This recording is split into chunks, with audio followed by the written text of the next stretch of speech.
अस्सलाम वालेकुम नाज़रीन, मैं आप सबकी मेज़बान समीरा खान आप सबका इस्तकबाल करती हूँ HS1 न्यूज़ चैनल पर। आइए नज़र डालते हैं आज की अहम खबरों पर। अस्सलाम वालेकुम रहमतुल्लाहि बरकातहू। मैं मोहम्मद अफजलुद्दीन दखनी एडवोकेट। आज तेलंगाना हाई कोर्ट में एक रिट पिटीशन की सुनवाई हुई, जिसमें तेलंगाना स्टेट वक्फ बोर्ड के चीफ एग्जीक्यूटिव ऑफिसर जनाब ख्वाजा मोइनुद्दीन साहब की अपॉइंटमेंट के ऊपर सवाल किया गया है। और जो GORT 13 Telangana government manager welfare department की तरफ से जो इशू हुआ था वो इलीगल है, इम्प्रॉपर है और सेक्शन 23 ऑफ वक्फ एक्ट की वायलेशन है। आपको बताना चाहता हूँ कि सेक्शन 23 ऑफ वक्फ एक्ट के तहत तेलंगाना स्टेट वक्फ बोर्ड का जो चीफ एग्जीक्यूटिव ऑफिसर का जो ओहदा है, वो ओहदे का अहलकार मुसलमान हो और उसका पोस्ट, उसका rank not below the rank of deputy secretary to government हो और उसका तजुर्बा रेवेन्यू और लीगल डिपार्टमेंट से हो। और दूसरी चीज़, सबसे अहम चीज़ इस रिट पिटीशन में हमने सवाल किया है कि तेलंगाना स्टेट वक्फ बोर्ड के लिए कोई टेम्परवरी या इंचार्ज चीफ एग्जीक्यूटिव ऑफिसर नहीं बनाया जा सकता। कानून के हिसाब से वक्फ बोर्ड के लिए परमानेंट चीफ एग्जीक्यूटिव ऑफिसर होना चाहिए। यही सवाल माजी में एक रिट पिटीशन में फाइल हुआ था WP 40043 ऑफ 2022, जिसमें नवंबर 2022 में तेलंगाना हाई कोर्ट ने एक फैसला सुनाया था, जिसके तहत डायरेक्शन दिया गया था स्टेट गवर्नमेंट को और वक्फ बोर्ड को कि अंदरून 4 हफ्ते permanent chief executive officer not below the rank of deputy secretary to government हो।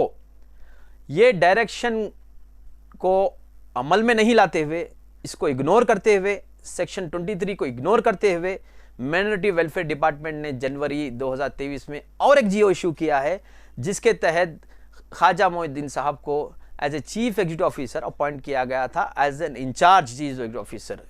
ये फिर से वायलेशन हुआ सेक्शन 23 का और हाई कोर्ट के ऑर्डर्स के हिसाब से, क्योंकि जनाब ख्वाजा मोइनुद्दीन साहब जो पुलिस डिपार्टमेंट से ताल्लुक़ रखते हैं, DSP, ये rank below the rank of deputy secretary to government है, लिहाजा वो इस ओहदे के लिए क्वालिफाई नहीं है। और तो और एक परमानेंट ऑफिसर का होना ज़रूरी है, जो कि ये GO के तहत फिर से टेम्परवरी इंचार्ज ऑफिसर अपॉइंट किया गया था।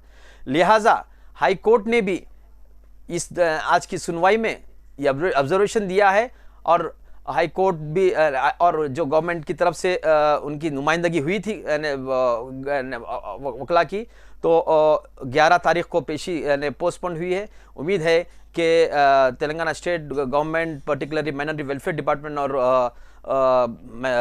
तेलंगाना स्टेट वक्फ बोर्ड इस मामले को संजीदा ले और ज़मीर की आवाज़ देते हुए को सुनते हुए वक्फ बोर्ड के अराकीन इसको संजीदा ले और एक permanent chief executive officer appoint हो वक्फ बोर्ड के लिए, और जिसका तजुर्बा रेवेन्यू और जुडिशल लीगल डिपार्टमेंट से हो और वो एक परमानेंट ऑफिसर हो। क्योंकि चीफ एग्जीक्यूटिव ऑफिसर अगर अहलकार सही नहीं रहेगा तो वक्फ जायदाद की तहफ़्फ़ुज़ प्रॉपरली नहीं हो सकता। और दूसरी चीज़ क्या है, आए दिन आप देख रहे हैं कि औक़ाफ़ी जायदादें तबाही और बर्बादी का शिकार होती जा रही है। तेलंगाना स्टेट वक्फ बोर्ड क़ानूनी जंग हारते जा रहा है, अदालतों में सही नुमाइंदगी नहीं हो रही है। इसका नुकसान अराकीन वक्फ बोर्ड के साथ के अकेले नहीं, इसका नुकसान खाली सारी कौम को हो रहा है।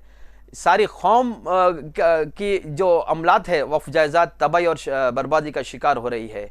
और हम चाहते हैं आपके चैनल के ज़रिए आमतुल मुस्लिमीन से भी दरख्वास्त है कि औक़ाफ़ी जायदादों की तहफ़्फ़ुज़ के लिए आगे आए और क़ानूनी बेदारी को समझते हुए तहफ़्फ़ुज़ औक़ाफ़ में आगे बढ़े। बहुत बहुत शुक्रिया।